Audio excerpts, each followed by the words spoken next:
कि after fertilisation ovule में कुछ विशिष्ट संरचनाओं का निर्माण होता है जो कि बीज को बहुत ही आकर्षक और लाभकारी बनाते हैं। तो वही आज का टॉपिक है, स्पेसिफिक स्ट्रक्चर्स ऑफ सीड, विशिष्ट संरचनाओं का निर्माण। तो यहाँ हम पहले जान एक बार और देख लें कि ओव्यूल जो है वो किस किस से मिलकर बना है। तो ओव्यूल जो है मेनली तो ये प्लेसेंटा पर लगा हुआ होता है। ये प्लेसेंटा है जहां पर ओव्यूल लगा है। ये इसका ग्रंथ है, इसको बोलते हैं फ्यूनिकुलस।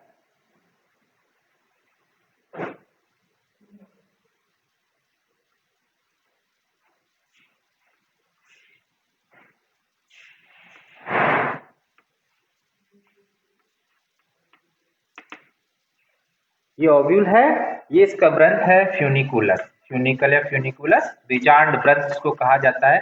ये एक बिंदु है हाइलम जो कि बीजांड व्रंत को बीजांड से जोड़ने का काम करता है। ये है हाइलम और ये है इसका माइक्रोपाइल वाला पार्ट, बीजांड द्वार। ये दो इंटेगमेंट है, outer integument and inner integument, जो कि पूरे ओव्यूल को कवर किए हुए रहते हैं। और ये इसका पेरेंकाइमेटस वाला पार्ट है जो कि पूरा विद्युतीय है। ये मेन पार्ट है इसका न्यूक्लियस, इसके अंदर पाया जाता है एम्ब्रियो सैक, भ्रूण कोश, जिसको फीमेल गैमेटोफाइट भी कहा जाता है। ये पूरा ओव्यूल का स्ट्रक्चर देखा है इसमें। ये वाला पार्ट जो है माइक्रोपाइल के जस्ट अपोजिट वाला पार्ट, ये कहलाता है चैलेजा। ये माइक्रोपाइल और ये आउटर इंटेगमेंट्स, आउटर बाहर अध्यावरण, दो अध्यावरण होंगे तो बाहर आउटर इंटेगमेंट, और ये है इनर इंटेगमेंट, इनर इंटेगमेंट। अब आफ्टर फर्टिलाइजेशन जब निषेचन हो चुका होता है माइक्रोपाइल के, यहाँ से पॉलन ट्यूब के द्वारा एक का और डबल पॉलन न्यूक्लियाई का, तो इसमें क्या क्या परिवर्तन होते हैं कि आउटर जो इंटेगमेंट्स है ये तो कन्वर्ट हो जाएगा टेस्टा में, और इनर इंटेगमेंट जो है ये कन्वर्ट हो जाता है टैगमेंट में।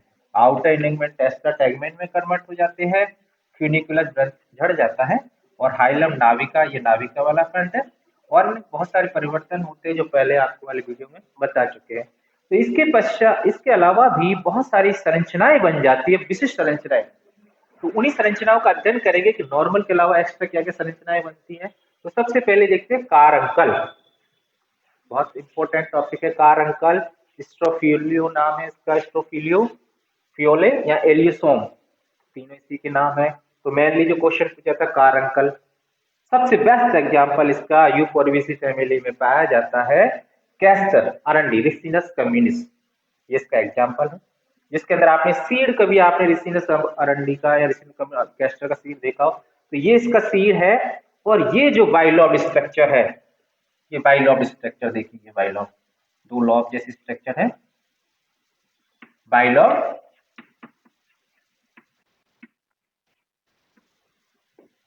सॉफ्ट होता है ये, फ्लैशी, फ्लैश स्ट्रक्चर है इसकी, बाइलोब स्ट्रक्चर है। ये दिखाई देती है बाहर से सीड को आप देखते हैं। तो ये जो स्ट्रक्चर है इसी को कहा जाता है कारंकल। अब इसका निर्माण किससे होता है? तो क्या होता है कि ये जो आउटर इंटेगमेंट्स है, इसमें इसके द्वारा कारंकल का आउटपुट विशिष्ट व्यक्तियों के द्वारा इसमें कारंकल का निर्माण होता है यहाँ। तो कारंकल का निर्माण किसके द्वारा होता है? माइक्रोपाइल एंड की ओर, जो इसमें ये माइक्रोपाइल एंड की ओर आउटर जो इंटेगमेंट्स है उसमें वृद्धि हो जाती है, और ये कारंकल का निर्माण करता है। ये कारंकल जो है वो बायोलॉग स्ट्रक्चर है, सॉफ्ट है, फ्लेशी है। साथ साथ इसकी खासियत है कि ये इसमें स्टार्च पर्याप्त मात्रा में पाया जाता है। स्टार्च पर्याप्त मात्रा, शर्करा युक्त होता है ये।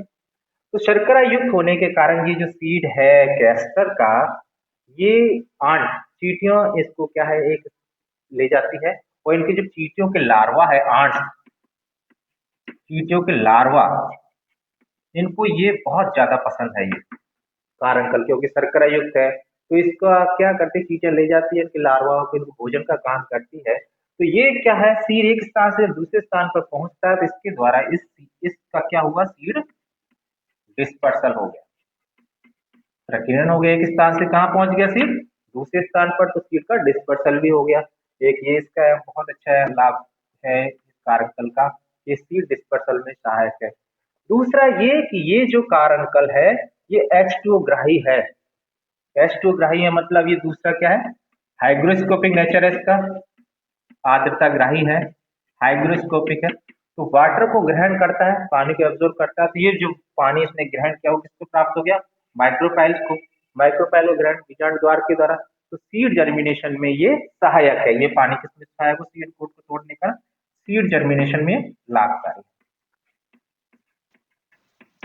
सीड जर्मिनेशन में लाभ प्रदान करता है। तो कारणकल या स्ट्रोफिलियो या एलियोसोम तीनों एक ही नाम है। तो कारणकल क्या है, कारणकल आउट ग्रोथ है, अति वृद्धि है किसकी, आउटर ग्रोथ, इंटेगमेंट। इंटेग अगर सिंपल क्वेश्चन जाए कि कारणकल किससे बनता है तो इंटेगमेंट, और यदि ये कहा जाए कि आउटर है या इनर है तो किससे बनेगा, ये आउटर इंटेगमेंट से कारणकल का निर्माण होता है। स्ट्रक्चर देखी जाए तो इसकी वाइलोड स्ट्रक्चर होगी, सॉफ्ट होता है, बहुत ज्यादा नरम मुलायम होता है। फ्लैश स्ट्रक्चर मासल है, उसमें स्टार्च पर्याप्त मात्रा में पाया जाता है, शर्करा युक्त होता है। तो शर्करा युक्त होने के कारण जो चींटियां हैं वो इनको ले जाती है खाने के लिए, तो लार्वा इनको बहुत अच्छे से खाते हैं, लार्वा को पसंद है ये वाला, और इसके कारण से ये सीड जो है वो एक स्थान से दूसरे स्थान पर पहुंच जाता है। इस कारण से सीड डिस्पर्सल में ये जो कारणकल है ये महत्वपूर्ण भूमिका अदा करता है। और साथ में जो कारणकल है ये हाइग्रोस्कोपिक नेचर का, मतलब अर्थात ये जल को ग्रहण करता है, जल को ग्रहण करने के कारण से ये सीड जर्मिनेशन में लाभ प्रदान करता है। तो दूसरा एग्जाम्पल हो गया इसका, दूसरा लाभ हो गया इसका सीड जर्मिनेशन, सीड डिस्पर्सल और सीड जर्मिनेशन। दूसरा एग्जाम्पल है एरिल। एरिल का सबसे अच्छा एग्जाम्पल है लीची। लीची में आपने देखा होगा ये जो फ्यूनिकुलस है, फ्यूनिकुलस मतलब बीजांडवत, यहां से अतिरिक्त संरचनाएं बन जाती है, इनको कहा जाता है एरिल। तो बहुत से वैज्ञानिक क्या कहते हैं कि ये जो है ये थर्ड इंटेगमेंट्स है, तीसरा इंटेगमेंट है, थर्ड इंटेगमेंट्स है, तीसरा अध्यावरण है लीची। लीची में जो आउटर तीसरा अध्यावरण बनता है ये बनता है फ्यूनिकुलस, बीजांड ग्रंथ से बनता है ये, और ये लीची में यही खाया जाता है। तो ये भी लीची में खाया जाता है, तो थर्ड इंटेगमेंट्स है और किससे बनता है, फ्यूनिकुलस, बीजांड ग्रंथ से बनता है। इसमें भी यही है कि ये सीड डिस्पर्सल में ये भी सहायक है, क्योंकि इसको खाने ये थोड़ा स्वादिष्ट होता है, तो ये भी सीड डिस्पर्सल में सहायता प्रदान करता है। एरिल किससे बनता है, फ्यूनिकुलस से, फ्यूनिकुलस में अतिरिक्त, फ्यूनिकुलस से अतिरिक्त आवरण बन जाता है, इसको कहते हैं थर्ड इंटेगमेंट। तीसरा है सार्कोटेस्टा।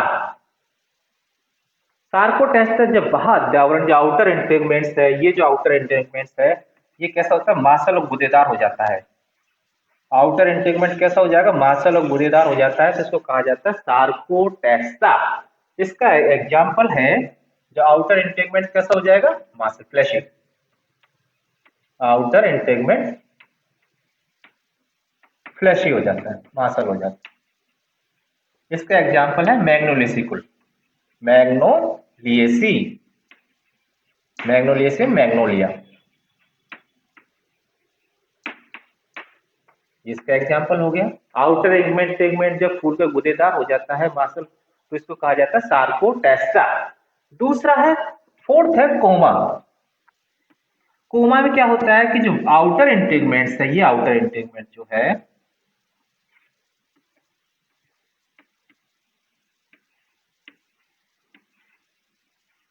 ये आउटर इंटेगमेंट्स की आउटर लेयर, इसमें 3-4 लेयर होते हैं आउटर इंटेगमेंट्स में, तो सबसे आउटर लेयर है, इसमें एक कोशिकीय तंतु समान संरचनाएं बन जाती है।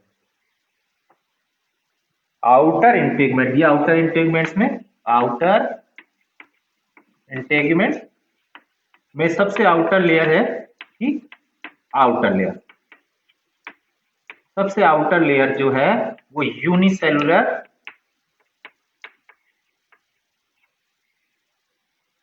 फिलामेंट का निर्माण करते, तंतु का निर्माण करते, फिम्बरी बोल सकते हैं। यूनिसेलुलर फिलामेंट तंतु का निर्माण करती है, तो ये इसको कहा जाएगा कोमा। तो ये जो ज्यादातर जो सीड है, जैसे कि कॉटन, ये देखिए आप कॉटन का आपने सीड देखा हो, इसमें ये कुछ तंतु बिल्कुल बारीक बारीक तंतु पाए जाते हैं, रेशे पाए जाते हैं, फाइबर पाए जाते हैं। तो इसका एग्जाम्पल है या कैलोट्रॉपिस, प्रोसेरा, आंकड़ा या और कपास, गॉसिपियम। गॉसिपियम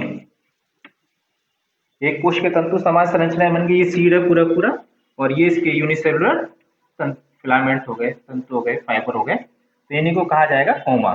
और इस प्रकार के सीड जिनमें कि कोमा पाया जाता है उनको कहा जाएगा कोमोसी सीड। ऐसे सीड को नाम दिया गया है कोमोसी सीड्स कहा जाता है। तो यहाँ पर हमने देखा 4 प्रकार की विशिष्ट संरचनाएं बनती है जब आफ्टर फर्टिलाइजेशन के ओवुल में विशिष्ट प्रकार परिवर्तन होते हैं इनके अंदर, नॉर्मल के अलावा एक्स्ट्रा। तो पहला कारंकल, एरिल, सार्कोटेस्टा, कोमा। कारंकल किससे बनेगा? आउटर इंटेगमेंट से। आउटर इंटेगमेंट की अतिवृद्धि होगी तो ये कारंकल का निर्माण होगा माइक्रोपैलेंट की ओर, माइक्रोपैलेंट की तरफ। एरिल फ्यूनिकुलस की जब अतिवृद्धि होती है उससे अतिरिक्त थर्ड इंटेगमेंट का निर्माण हो जाता है एक्स्ट्रा, तो इससे बनेगा एरिल लीचेस का एग्जाम्पल है। सार्कोटेस्टा जब आउटर इंटेगमेंट फ्लैशी हो जाता है, मासल हो जाता है, फूलकर गुदेदार हो जाता है, तो इसको कहते हैं सार्कोटेस्टा, एग्जाम्पल मैग्नोलिएसी, मैग्नोलिया। फोर्थ है कोमा, जब आउटर इंटेगमेंट्स की आउटर लेयर से एक कोश के तंतु समान संरचनाएं का निर्माण होता है, तो इसको कहा जाएगा कोमा। इसका एग्जाम्पल है गॉसिपियम और कैलोट्रॉपिस। और इस प्रकार के सीड जिसमें कोमा पाए जाते हैं ये कोमोसी सीड कहलाते हैं। और इसका यूज भी यही है कि ये जो सीड डिस्पर्सल में सहायक होते हैं, कुछ के जो कोमा सीड है ये हल्के हो जाते हैं हवा में, तो हवा में आसानी से उड़कर एक स्थान से दूसरे स्थान पर पहुंचकर सीड डिस्पर्सल में भी सहायता प्रदान करते हैं। Thank you.